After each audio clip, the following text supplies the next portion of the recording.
Welcome along, Graeme. As an individual, you have 5 minutes with us. Start right now. Thank you. My name is Graeme Champion. I was born and raised in South Taranaki and have been employed with the construction industry for the last 50 years and involved with firearms for a similar period of time. I've always believed and accept there needs to be firm but sensible laws regarding firearms. And in spite of what our people are currently being told, this has generally been the case. I strongly believe our current gun laws here in New Zealand are sensible, realistic, and accommodate the large majority of firearms users. On the 15th of March, while being interviewed in New Zealand regarding the event in Christchurch, Jacinda Ardern said, "We are going to ban semi-automatic firearms." This was reiterated a short time later by Helen Clark. This was at the same time the police were seen on TV still clearing the streets and securing the mosque. A smart politician would have told the reporters to wait, let the dust settle, and then we'll deal with it later. But mentioned it. This confirmed to me that the government already had plans and the mechanisms in place to impose such a ban, just sitting in the bottom drawer and waiting for such an event to occur, with Christchurch being the catalyst to do so. To wait and use such a tragic event as Christchurch to introduce a ban on semi-automatic firearms, in my view, is abhorrent and morally wrong.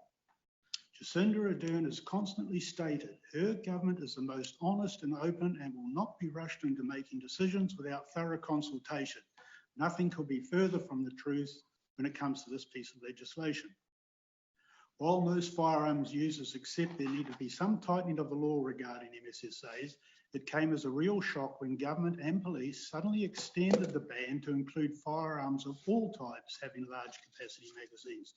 This has now included many forms of antique and collectible firearms that have been held by families for generations.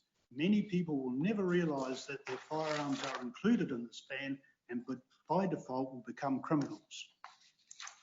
Police state they have no idea of how many MSSA rifles there are in the country. This is not true, as all firearms, with the exception of a very small percentage, have been imported into this country, and as such they require a police permit to import, which clearly states the quantity, make, model and calibre of each.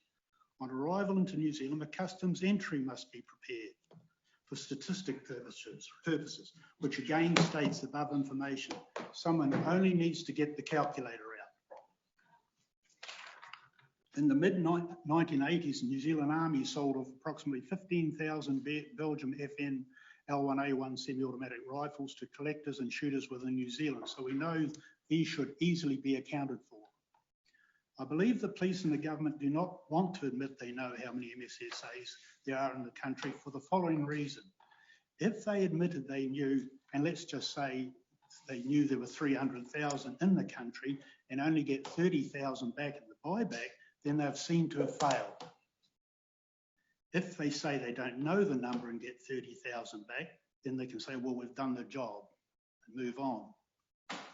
I strongly object to politicians saying it's a privilege to own a firearm. This is an absolute nonsense. If a person meets the requirements and is a fit and proper person, then that person has the right to own a firearm, just as they have the right to own a motor car, motorbike, helicopter or aeroplane, all of which have a very high accident and death rates.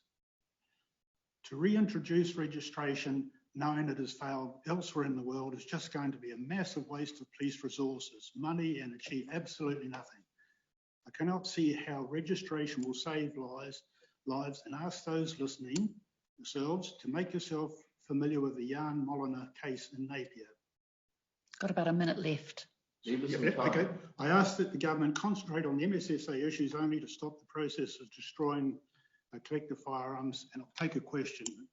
Oh, well, I'll just, yeah, thank you. Okay, go for it, Andrew. Okay. Yeah. Hey, so how many rifle MSSAs do you think are here?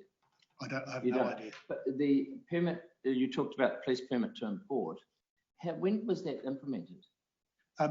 As I say, when the person applies to import guns, he has to go to the police. And has that been the case for years and years? Yes, ever since I've been doing it for 30 years. And have you got any evidence that there are records of all that? Or yes, I could have brought along. Police have records.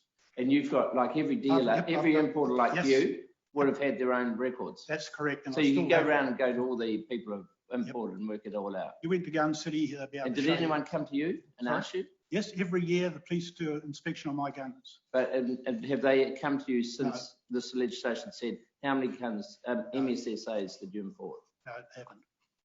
Why not? I don't know. Okay, we're right on time now. Mr. Champion, thank you for coming along today and for putting your submission into us. We appreciate the input. So thank you.